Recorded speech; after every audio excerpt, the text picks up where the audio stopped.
Jamie, you're here for some other fun reasons too. We are, and yes. You know, not maybe a great segue here. I'm the first to admit that. But what is going on? I think we can laugh about this, but this is some serious business. What is Mr. Shapiro?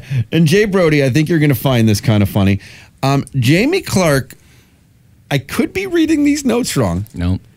He may or may not have seen Sasquatch. Yes, sir. Whoa. Well, I've been traveling. So here's the quick backstory. Is a bit of a reveal here today with you guys. But I've been traveling all over the world, and in part using mountains as kind of a facade, if you will, as an adventure. But down inside, I'm been quite fascinated about the Sasquatch, Yeti, Yigboot, Bigfoot, abominable snowmen, the world over. I've seen them in Nepal at high altitude. I just dismissed it because altitude sickness. 27,000 feet. Ooh. Does it mess with your head a little bit? Oh man, it makes you crazy. Yeah. Wow. So I thought, did I see that? Did I didn't see that? This year I was out in the Kootenays with Alpine Club of Canada.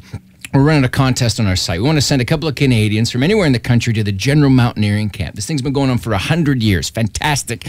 Jay, you could do it, man. I mean, anybody could do this. All right. And you don't have to be a mountain fan. So we're trying to run this contest with Mountain Hardware and with the Alpine Club. I go to audit it because I want to make sure it's good. We want to create some videos, some content. I'm out there, and it gets weird fast. And over time, I figure out the Alpine Club of Canada actually discovered Sasquatch in 1906 at one of their first camps and farmed the Sasquatch and then later tried to use them in this First World War in 1914. Whoa. I kid you not. I'm trying to make these creatures, arm them in the combat, but they freak out. They're docile creatures. They like to live out in the woods where no one bugs them. And so bombs blown up, freaked out. No good. Then the Brits, in 1924, they want to get up Everest for the first time, right? And they think we can use the Sasquatch as load carriers. But the Squatch go nuts. They eat all the food. They're not very useful. And so I don't know what the connection is between the Alpine Club of Canada. I don't know what's going on with the Squatch, but something is up. And I've been following this for years, and I tend to figure it out. And what I really want to do is send a couple of people on a contest to go, because now the Alpine Club has blacklisted me. They don't trust me. They think I'm up to no good. And they're a bit of a devious organization, and I think something wrong is happening here. And I want to send a couple of people to go to the camp and continue my research, because these Squatch need to be saved, and I think it's part of our mission. I know you're looking at me crazy time, and maybe someone will say, oh, he spent a lot of time at high altitude. But this is for real, and I intend. This is my new adventure. This is my new Everest. I intend to get to the bottom of this and save our Squatch. So you've now initiated this campaign to uncover more information about Sasquatch and who's responsible for keeping their existence under wraps. I never thought of them in terms of plural. I thought it was just one creature who people managed to see, whether it was in whatever part of the world. There was just one guy. Nope. Well, I never did. Jay, did you ever think of them as being like this whole entire species? Colonies. I've colonies. Yeah, see, like I grew. Colonies, Wow. Jay.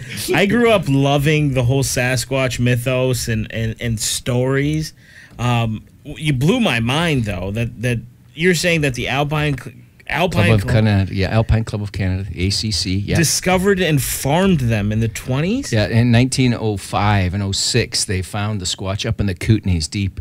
And they have day watchers, individuals who will come up to keep the tribe safe. And the Alpine Club got onto this, and then they figured they wanted to come up with some way to monetize them. I don't use them, exploit them. And you can see it. There's traces of Squatch tourism. Would you ever go to the Ozarks? I don't think so. So the Alpine Club sells a Squatch about $250,000. You drop a Squatch in the Ozarks and your cottages are filled for years, right? So there's kind of a Convention and Visitors Bureau gig going on here. Squatch tourism. How do you fly a Squatch? You box them up, you trank them, you put them in a box, you fly them out, and boom, you let them go. And now all of a sudden people are coming here. But you're looking at me, and then people are going to say, oh, a little bit too much at high altitude. No, this is serious stuff, and we need to free these creatures. And the Alpine Club has done a masterful job. We're only on floor 3. And look at the damage it's doing to you guys. Is this kind of like more of an undercover Area 51 type of phenomenon? I believe where Area 51, more people know about it, and that's been going on for years. What's really happened? Is it hidden? Were there aliens? We don't know.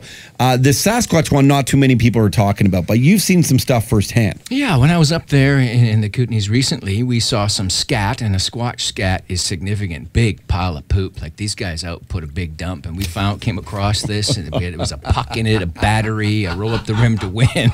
I mean, these things are huge. And the footprint was monstrous, too. We were shooting a scene, and it's where we're creating some, I'm putting together a little, I'm trying to share this story because people, whatever. So we've got some footage that we shot. We're just editing it now, and a squatch raced right by in the back. And, something's afoot here. These are impressive creatures that can carry a tremendous amount and move at high speeds. These bipedal humanoids are awesome. There's a drug test we're going to do with you before you leave today. What did you eat on the mountains when you're climbing them? Were they mountain mushrooms? Because those are also magic.